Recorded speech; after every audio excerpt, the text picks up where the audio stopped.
नमस्कार, स्वागत है आपका हमारे चैनल पर। मैं हूं आपके साथ शिप्रा सैनी। उत्तर प्रदेश में 10 फरवरी को पहले चरण का मतदान होगा और इससे ठीक पहले केंद्रीय गृह मंत्री अमित शाह पश्चिमी उत्तर प्रदेश के 253 जाट नेताओं से मुलाकात करेंगे। ये बेहद बड़ी और अहम मीटिंग केंद्रीय गृह मंत्री अमित शाह की होने जा रही है। आपको बता दें, 253 जाट नेताओं से राजधानी दिल्ली में केंद्रीय गृह मंत्री अमित शाह की मुलाकात होगी और खबर ये सामने आ रही है कि किसी जाट नेता के आवास पर ही ये मुलाकात होने जा रही है। तो पश्चिमी उत्तर प्रदेश, जो कि जाट लैंड भी इसे कहा जाता है, और कहीं ना कहीं जाट वोट फैक्टर यहाँ काफी अहम है, काफी मायने रखता है। और यही वजह है कि पश्चिमी उत्तर प्रदेश का जिम्मा क्योंकि केंद्रीय गृह मंत्री अमित शाह को दिया गया है, तो इस बीच ये बड़ी खबर है कि 253 जाट नेताओं से केंद्रीय गृह मंत्री मुलाकात करेंगे। हमने देखा कि इससे पहले भी पश्चिमी उत्तर प्रदेश से ही अपने इस पूरे चुनाव प्रचार की शुरुआत केंद्रीय गृह मंत्री ने की और सबसे पहले वो पश्चिमी उत्तर प्रदेश की हॉट सीट कैराना पहुंचे थे।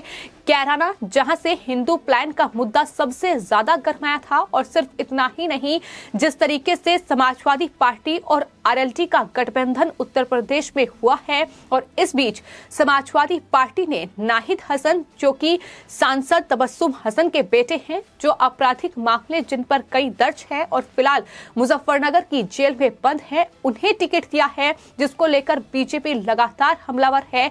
लेकिन नाहिद हसन जहां एक तरफ मुजफ्फरनगर की जेल में बंद है, वहीं दूसरी ओर उनके जो समर्थक हैं वो किस तरीके से वहां वोटर्स को डराने और धमकाने का काम कर रहे हैं। खासतौर पर जाटों को किस तरीके से धमकी दी जा रही है, ये वहां का जो वीडियो है वो साफ तौर पर बयां कर रहा है। एक वीडियो सामने आया है, सोशल मीडिया पर लगातार वायरल भी हो रहा है। और आपको बता दें, मुख्यमंत्री योगी आदित्यनाथ के जो मीडिया सलाहकार हैं शिलमणि त्रिपाठी, उनकी ओर से ही ये वीडियो ट्वीट किया गया था, जिसमें नाहिद हसन का जो समर्थक है वो खुलेआम एक आरएलडी प्रत्याशी जब वोट मांगने जनता के बीच जा रहे हैं तो उन्हें खुलेआम धमकी दे रहा है।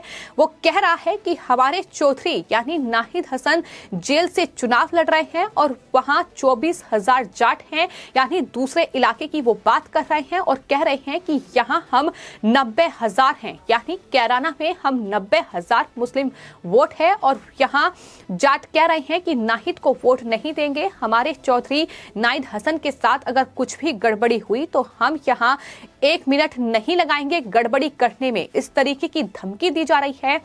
इस वीडियो के सामने आने के बाद अब नाहिद हसन के इस समर्थक पर शिकंजा कसा किया है। शामली पुलिस ने उसे गिरफ्तार कर लिया है। कांधला थाने का ये पूरा मामला है, जहां पर शिकायत दर्ज कराई गई थी, जिसके बाद अब नाहिद हसन के इस समर्थक को जो है वो जेल में डाला गया है। तो साफ तौर पर इस तरीके से धमकियां दी जा रही हैं और ये माना जा रहा था कि अगर समाजवादी पार्टी इस तरीके से इन अपराधियों, इन गुंडों को टिकट देगी तो जाहिर तौर पर जनता को डराने और धमकाने का काम किया जाएगा। जनता को डराकर धमकाकर इस तरीके से वोट बटोरे जाएंगे और यही वजह है कि इस तरीके के गुंडों और अपराधियों को समाजवादी पार्टी टिकट बांट रही है। लेकिन सबसे चौंकाने वाली बात यह है कि दरअसल इसी समाजवादी पार्टी के साथ आरएलडी यानी जयंत चौधरी की पार्टी ने गठबंधन किया है और फिलहाल जाट और मुस्लिम वोट जो है वो बटोरने की कोशिश की जा रही है।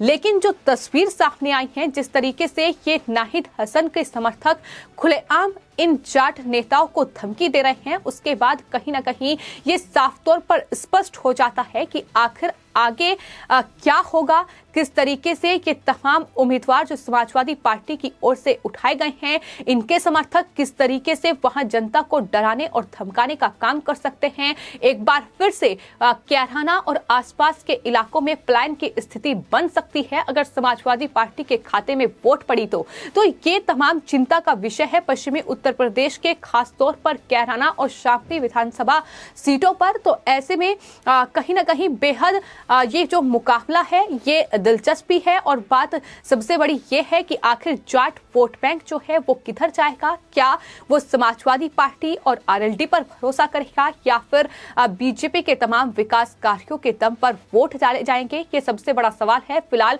बीजेपी लगातार इस कोशिश में है कि तमाम जो जाट नेता हैं उनके साथ मीटिंग की जाए। हालांकि 2013 के बाद बीजेपी ने पश्चिमी उत्तर प्रदेश पर खासतौर पर जिस तरीके से जाट वोट बैंक को मजबूत करने का काम किया है, ये हमने देखा है कि किस तरीके से जो संजीव बालियान हैं, जो कि मुजफ्फरनगर के सांसद हैं, उन्हें केंद्रीय मंत्री बनाया गया, कैबिनेट में उन्हें जगह मिली और जाट वोट बैंक को मजबूत करने की कोशिश हुई। और उसके बाद कई और जाट नेताओं को बीजेपी ने आगे रखा ताकि जाट वोट बैंक जो है वो अपने पार्टी में किया जाए। तो जाट फैक्टर हमेशा से ही हर चुनाव में कहीं ना कहीं अहम भूमिका उसने निभाई है। लेकिन समाजवादी पार्टी जहां एक तरफ तुष्टीकरण की राजनीति करके मुस्लिम वोट बैंक बटोरने की कवायद में लगी हुई है, तो वहीं आरएलडी ने समाजवादी पार्टी के साथ गठबंधन करके जाट वोट बैंक को बटोरने का जरिया जो है वो आरएलडी के साथ समाजवादी पार्टी ने खोजा है। लेकिन जो धमकियां मिल रही हैं,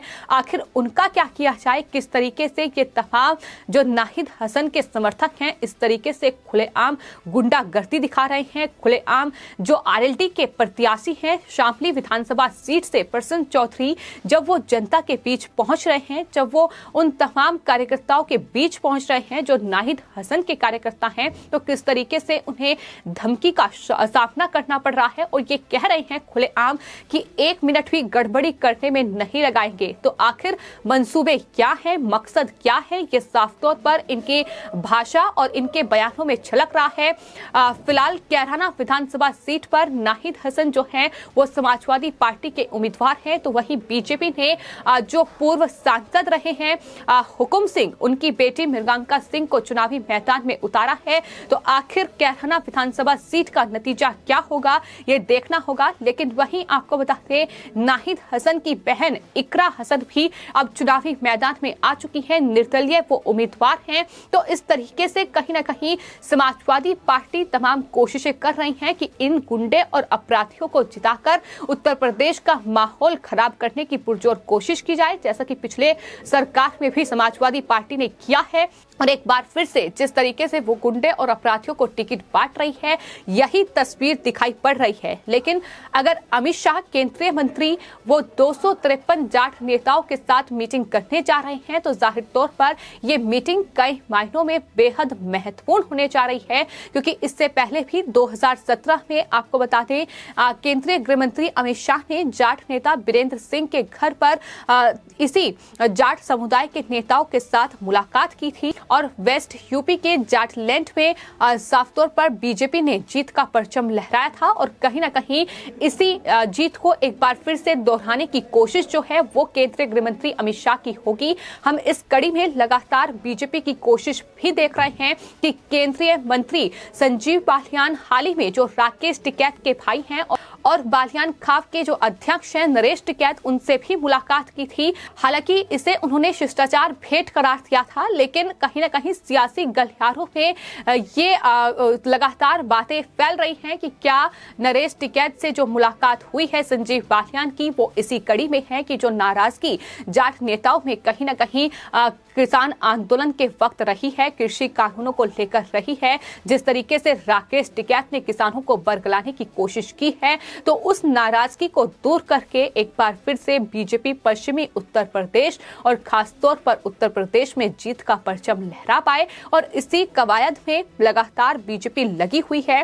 तो फिलहाल पश्चिमी उत्तर प्रदेश में जितना मुस्लिम फैक्टर मायने रखता है, उतना ही जाट फैक्टर भी मायने रखता है। और बीते दिनों हमने देखा कि किसान आंदोलन के वक्त कहीं ना कहीं केंद्र सरकार के खिलाफ उत्तर प्रदेश में योगी सरकार के खिलाफ इन किसानों को बरगलाने की भरपूर कोशिशें की गई हैं। और यही वजह है कि ये महत्वपूर्ण बैठक होने जा रही है। भले ही उत्तर प्रदेश में जाटों की आबादी महज 3 से 4% के बीच है, लेकिन पश्चिमी उत्तर प्रदेश में 17% के करीब जो हैं वो जाट वोट बैंक हैं। और लोकसभा में जहां 1 दर्जन से ज्यादा और विधानसभा सीटों की बात करें तो 120 सीटें ऐसी हैं जहां जाट वोट बैंक काफी असर रखता है। कुछ सीटों पर जाट समाज का प्रभाव इतना ज्यादा है कि हार जीत भी इनके ही वोट जो है वो तय करती हैं। और पश्चिमी उत्तर प्रदेश में 30 सीटें ऐसी हैं जिस पर जाट जो है वो कहीं ना कहीं निर्णायक फैसला सुनाते हैं। तो यही वजह है कि इन तमाम जाट वोटर्स को साधने की कोशिश भी हर एक पार्टी कर रही है। पश्चिमी उत्तर प्रदेश की जिन सीटों पर मतदान होगा उनमें से कई सीटें ऐसी हैं जिन पर 10 फरवरी को वोटिंग होगी और वोटिंग से ठीक पहले अब कहीं ना कहीं केंद्रीय गृह मंत्री और बीजेपी की ये रणनीति है कि इन जाट नेताओं से मुलाकात करके इनकी नाराजगी को दूर करके एक बार फिर से 2017 की तरह ही जीत का परचम उत्तर प्रदेश में लहराया जाए। लेकिन वहीं दूसरी ओर ये डराने और धमकाने की समाजवादी पार्टी की राजनीति पर भी लगातार शिकंजा कसा जा रहा है। और जिस समर्थक ने नाहिद हसन के इस तरीके से खुलेआम जाट वोटर्स को धमकी दी है और गड़बड़ी करने की बात कही है, उसे तुरंत जेल में यानी सलाखों के पीछे डाल दिया गया है। ये तस्वीरें भी साफ तौर पर बताती हैं कि किस तरीके से 2017 के बाद उत्तर प्रदेश में योगी सरकार में कानून व्यवस्था बेहतर हुई है कि इस तरीके के अपराधी जो है वो आज सलाखों के पीछे हैं। फिलहाल आपकी इस पूरे मामले पर क्या राय है, हमें कमेंट बॉक्स में जरूर लिखें और चैनल को सब्सक्राइब करें। धन्यवाद।